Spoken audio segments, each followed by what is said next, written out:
Hi Ellie. Right, it's 2020, Christmas 2020. So you're 8 now. Um, it's Boxing Day today, and I didn't do a video on Christmas Eve or Christmas Day, and I'm sorry for that. It's been a really strange year this year, and I don't know if you remember it when you're older, but there's been this coronavirus, and so many terrible things really in this year. This year's not been good. It's not been good. I'd be glad to get out of it, really. Um, Christmas has been good. It's been good. It'll never be what it should be without you here. And this video is for you and for Jasper, because we lost Jasper this year, not long ago. Jasper was... I can't help crying about this. Jasper was a dog, but he was a beautiful dog. He was so amazing. So amazing.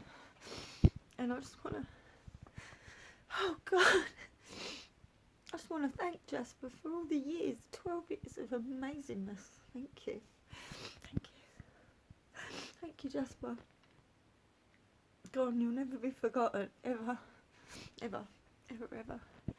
But, anyway, Ellie, you know I do a video every year for you, just to let you know. I love you so much, and you'll be 9 next year. 9. I just want to say to all the parents going through this as well, that you watched me fight for many years against social services, many years, and do you know what? Do you know what? It's difficult. We've witnessed this year so many different sort of things going on. I mean, look at, even over in America, look at the situation. You get a residing president with 74 million, votes. Yeah, they're suggesting that the other people have won. I think we all know the truth, really. And if you don't, that's your fault. You know, I don't really care. I'm not going to go down that road at the moment about that. But when you can see corruption like that against a sitting president, someone that got the most votes that any president's ever got in history, suddenly get overtaken by a geriatric paedophile, come on, give me a break. Please give me a break. A man that's actually done so much for that country, so much, you know. And actually, people, it's not in relation to this country, but he was fighting against the Child Protective Services in America. He knows the corruption, the fraud goes on with all these situations. The man's amazing as far as I'm concerned. I'm just not going to carry on about that. But when you see that sort of corruption going on in the world, it's very, very easy to then look into your own situation and know the people that's taken and stolen our children are like the Democrats in America. They will always win. They'll always come out on top. And you know what, people? All I want to say to you parents is this. When my Ellie comes home to me, I want to be a fighting... I want to be a mum that's vibrant, that's still available in the head. One that's not lost it completely, trying to fight a corrupt service that basically, like I just said, will always win in the end. But they won't win against me. That's the difference. They will not win against me, because you know why? I won't let them win. We won't let them win because they're not going to bring me down. And I see far too many people, too many parents being brought down by these people, fighting continuously against them. And even when they get their kids back sometimes, which is highly unusual, they continue fighting. They continue putting their child through as well. All of this rubbish. Please don't do it to your children. If your children come home, if you get your children home, you spend that time with them. Don't get on the internet and start going into all the corruption and the, you know, all of the stuff that comes with having your child taken. Just stop. Just stop. Spend them valuable moments with your children, for God's sake. And for the parents that children aren't home, that have been adopted, realise that one day you may not get to see them ever again. But the hope is always there. The hope's always there. And when your child comes back, do you want to be a mess? Do you want to be some warrior out in the streets fighting and campaigning against the government continuously? I've tried, and I've tried. But you know what? The best thing is to keep it real in your own brain. Don't let your child come back to a delusional nutcase. It's not right. It's not right. So there came a time when I realised the only fight that I need now is the fight to remain healthy and strong for when my little girl eventually comes home. I can't keep fighting people that you can't fight, because they put blocks in the way and blocks in the way. I should have learnt this whilst I was being assessed by these people. No matter what I'd done, no matter how many hoops I jumped through, and believe me, I did. And it's recorded and it's all on the paperwork. And they always told me that you fought more than any parent we've ever known. But you know, through all them hoops, through all that stuff, through all that time, all they're trying to do is annihilate you as a person, destroy your personality, destroy your mental health, and make sure that you are what they are saying you are. Don't let them do that to you. Do not let that happen. Make sure when your children come home to you, if they do, and don't be delusional, they might not, okay? All right, and you have to get your head around that as well. And it's all a difficult situation. I understand that. But there comes a point when you've got to realise, if you carry on, you're going to lose your mind. You're going to lose your mental health will go drastically down the drain. And when your child comes home, will they even want to know someone like that? This is what I'm thinking. You know, and I know I'll be the person Ellie wants to know. And I also have to learn, that she's going to have been brought up by other people and she's going to love them. And I have to understand that too. I have to understand that. And as difficult as it may have been in the past for me to realise this, I've realised this. I think this year's brought home a lot. It's brought home to me that how sacred things really are. My children, my family, you know, being apart from all of them at Christmas has been pretty shit, really, if the truth be told. Pretty rubbish. Okay. I don't know. People are blaming Boris, but, you know, I just think, I mean, I actually tested positive for coronavirus about 3 weeks ago, and then I tested negative for coronavirus about 5 days later. But to be honest, I don't know what it was. I didn't have any respiratory problems. Sorry, my nose ran. I didn't have respiratory problems, but I was not well, and the after effects were shocking. I couldn't I couldn't get myself back together. And then, do you know what? It was one of my mum's neighbours, a lovely Indian lady. She actually went out of her way to go and buy me food to build back my immune system up. All organic stuff. And I'm so grateful to that lady. But I felt so unwell.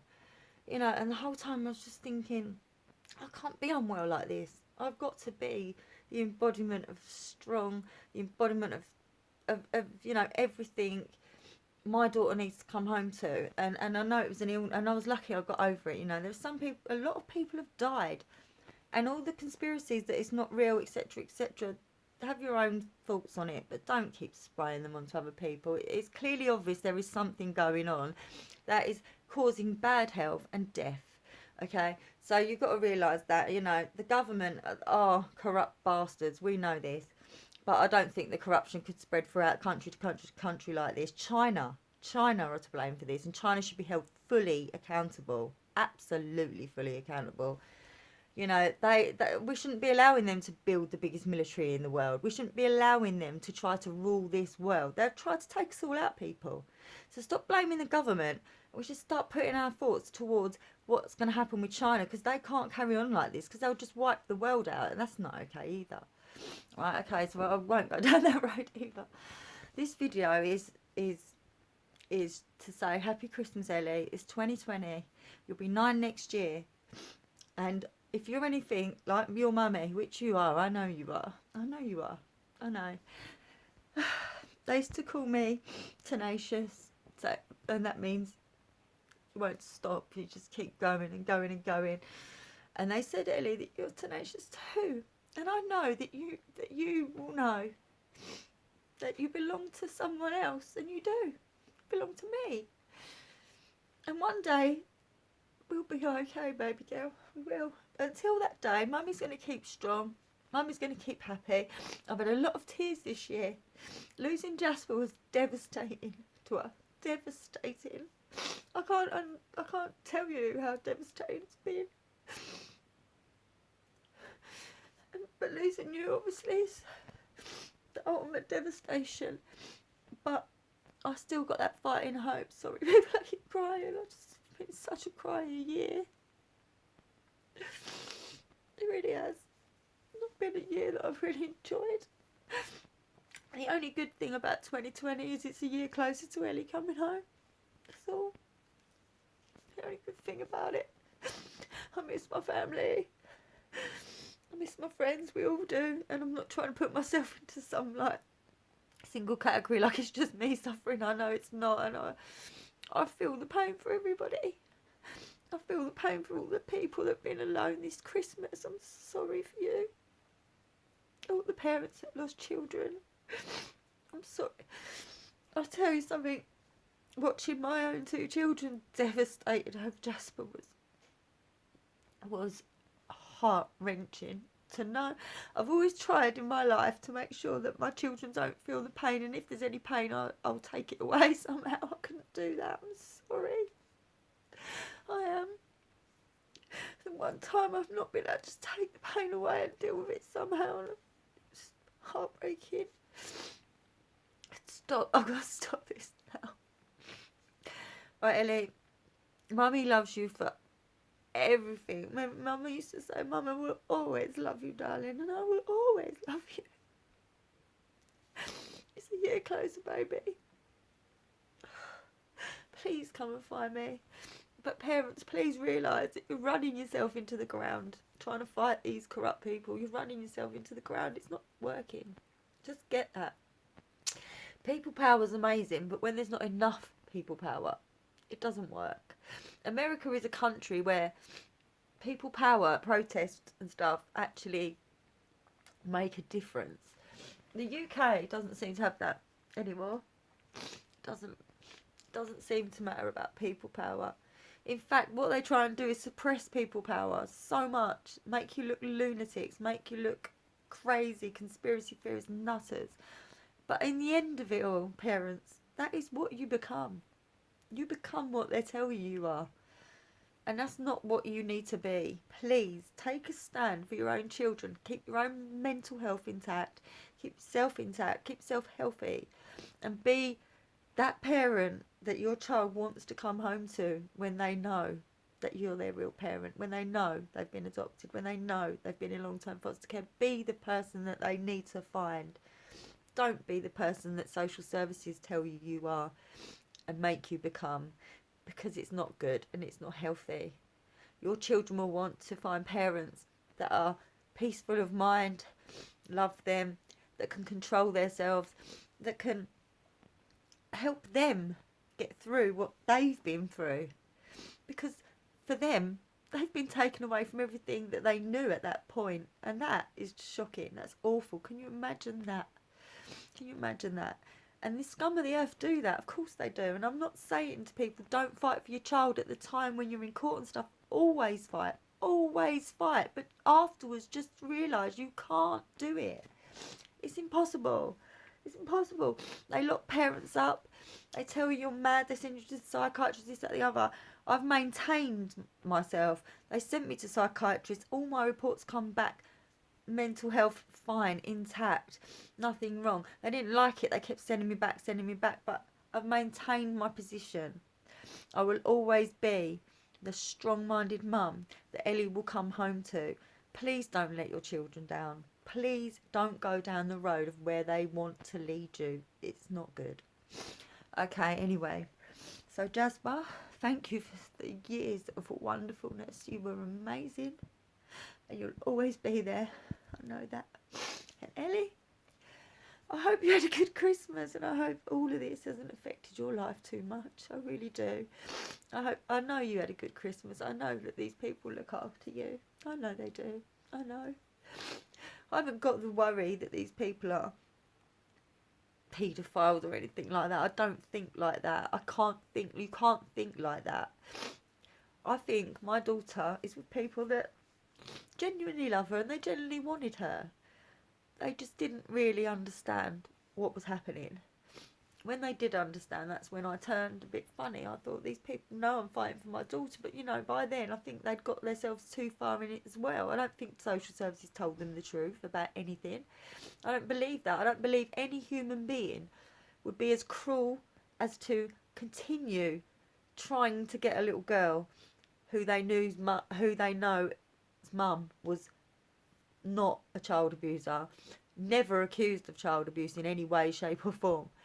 In fact, was told that I gave my children too much, and that apparently is some kind of abuse. Well, that's what they want to believe. That's fine. They can believe whatever they want. Excuse me. Yeah, so I don't know. This is a bit all over the place, this video, but I promised myself, and that I would always make sure that Ellie had a video and everything for her Christmas and birthdays, and here it is. Okay, so happy 2020 Christmas, Ellie, and hopefully it's be a better 2021. And Mummy's here. Mummy will always be here. Mummy will be here waiting for you when you come to me. Love you, baby girl. Love you, Jasper. Love you. Thank you, Daly and Jack, for Christmas. Just thank you.